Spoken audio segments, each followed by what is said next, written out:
Cordial saludo, tutora y compañeros. Mi nombre es David Castañeda Saldaña, estudiante de Administración en Salud de la UNAD. A continuación, desarrollaré la tarea 2 de la unidad 2, Fundamentos Químicos y Biológicos, Biomembranas y Organelas Celulares y Metabolismo Celular.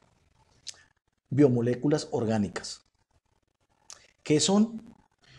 Las moléculas que forman parte de los seres vivos son sorprendentemente similares entre sí en estructura y función. De hecho, todos los organismos que conocemos contienen proteínas, ácidos nucleicos y todos dependen de agua para sobrevivir.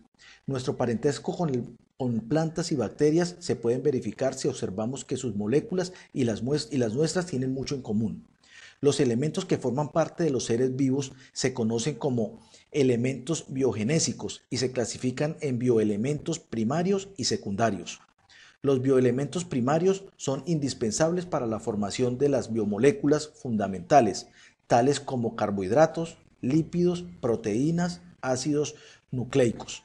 Estos elementos constituyen aproximadamente el 97% de la materia viva y son carbono, hidrógeno, oxígeno, nitrógeno, fósforo y azufre. Los bioelementos secundarios son todos los elementos biogenésicos restantes. Se pueden distinguir entre ellos los que tienen una abundancia mayor al 0.1% como el calcio, sodio, potasio, magnesio, cloro y los llamados oligoelementos, los cuales se encuentran en concentraciones por debajo del 0.1% en los organismos. Esto no significa que sean poco importantes, ya que una pequeña cantidad de ellos es suficiente para que el organismo viva. Sin embargo, la ausencia de alguno puede causar la muerte. Diferencias entre moléculas orgánicas y moléculas inorgánicas. Primero, los compuestos orgánicos son producidos por los seres vivos, moléculas asociadas a los seres vivos. Los compuestos inorgánicos son producidos por procesos naturales o por la intervención humana en el laboratorio. Los inorgánicos se forman normalmente mediante reacciones químicas y fuerzas de naturaleza física y química, como la sublimación, la fusión, etc. Por supuesto, los seres vivos somos orgánicos. Segundo, los compuestos orgánicos contienen compuestos de carbono, la mayoría de los inorgánicos no. Tercero, la totalidad de los compuestos orgánicos están formados por enlaces covalentes, enlaces entre dos átomos no metálicos, mientras que los inorgánicos lo hacen mediante enlaces iónicos y covalentes, metal y un no metal. Cuarto, los orgánicos contienen enlaces carbono-hidrógeno en combinación con unos pocos átomos más, como el oxígeno, nitrógeno o azufre. Los compuestos inorgánicos no contienen enlace carbono-hidrógeno.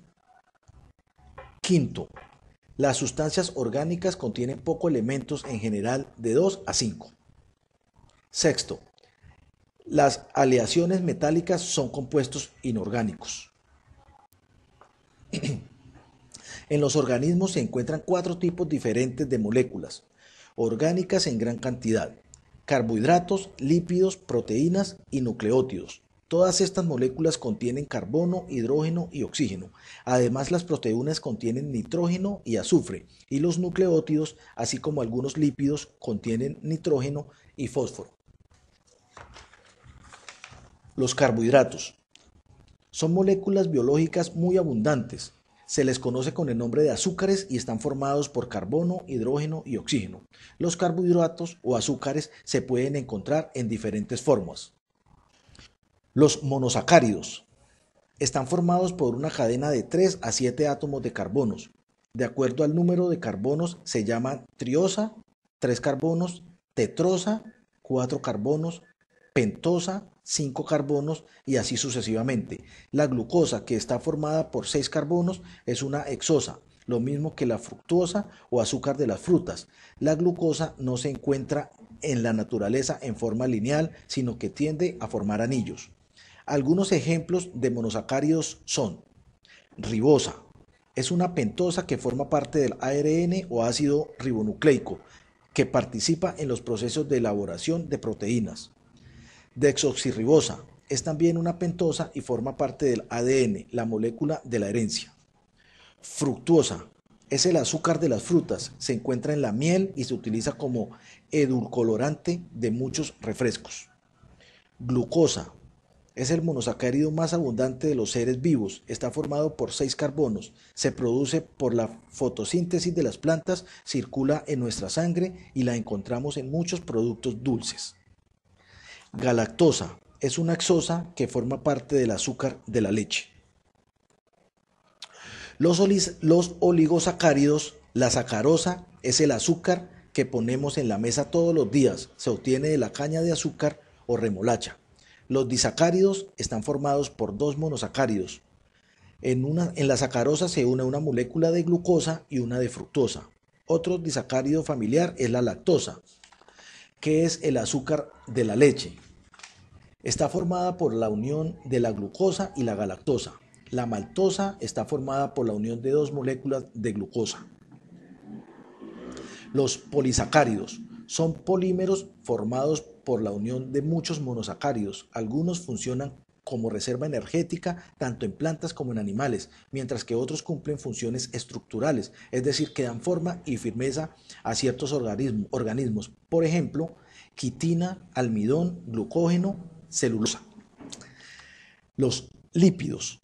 Los lípidos se conocen también como grasas, son insolubles en agua y solubles en solventes orgánicos no polares como el éter, el cloroformo y el benceno. Están formados por carbono, hidrógeno y oxígeno. Funcionan como reserva energética de la que se obtiene más energía que de los carbohidratos. Aíslan del frío, así las ballenas y mamíferos marinos tienen una capa importante de grasa debajo de la piel. Se dividen en lípidos simples.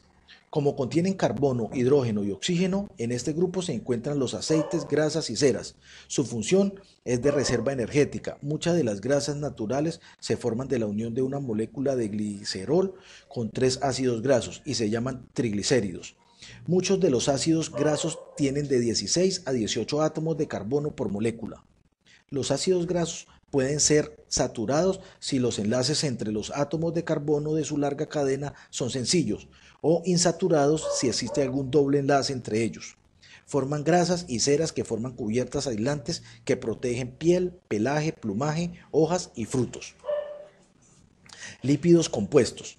Además contienen otros elementos como fósforo y nitrógeno. A este grupo pertenecen los fosfolípidos, los cuales contienen un grupo fosfato asociado a un lípido. El grupo fosfato se convierte en la cabeza polar de la molécula, que va a ser hidrofílica, y las cadenas de ácidos grasos que convierten en las colas hidrofóbicas. Esta propiedad hace que los fosfolípidos al contacto con el agua se sitúen formando 2 capas en las que las cabezas miran hacia el agua y las colas se esconden en medio. Son componentes de la membrana celular. Esteroides. Se componen de 4 anillos de carbono fusionados. Un ejemplo es el colesterol, que es un componente vital de las membranas de las células animal y también participan en la síntesis de otros esteroides como las hormonas sexuales femeninas y masculinas y la aldosterona, hormona que controla los niveles de la sal. Las proteínas son moléculas muy grandes formadas por la unión de monómeros llamados aminoácidos. Un aminoácido contiene un carbono central al que se une un grupo amino, un grupo carboxilo, un hidrógeno y un grupo radical. Hay 20 aminoácidos diferentes que forman parte de los seres vivos. La diferencia entre ellos está en el grupo R. Con estos 20 aminoácidos se forman todas las proteínas que hay en la naturaleza. Cada organismo produce varios cientos de proteínas características de su especie. Las proteínas son los elementos fundamentales de un organismo. Las uñas, así como los diminutos vellos que hay en ella, están formados por la queratina, una proteína estructural. La piel que la envuelve contiene colágeno, una proteína que le da forma. Por debajo de la piel están los músculos formados por actina y miosina, proteínas contráctiles, es decir, móviles. Si llegamos a los vasos sanguíneos, la sangre contiene proteínas, entre ellas la hemoglobina, que transforma el oxígeno que respiras, y varias hormonas que regulan las funciones del organismo. Por ejemplo, la insulina, que regula el nivel de azúcar en la sangre. Si sufres una herida, rápidamente se presentan los anticuerpos, proteínas de defensa. Además, en todo momento dentro de cada célula Están en acción cientos de enzimas para llevar a cabo las reacciones químicas que mantienen la vida. Ácidos nucleicos. Los ácidos nucleicos son polímeros formados por nucleótidos. Un nucleótido está formado por una base nitrogenada, una molécula de azúcar y un fosfato. En el caso del ácido desoxirribonucleico, ADN, el azúcar es la desoxirribosa. Las bases nitrogenadas que forman parte del ADN son bases púricas, adenina y guanina, y bases pirimídicas, tiamina y citosina. El ADN es la molécula de la herencia en el que se codifica la información necesaria para el desarrollo y el funcionamiento de un organismo, siendo responsable de la transmisión hereditaria. El ADN superenrollado, estructura terciaria, constituye a los cromosomas. Referencias. Estos son los links consultados para la elaboración de esta actividad. Muchas gracias por su atención.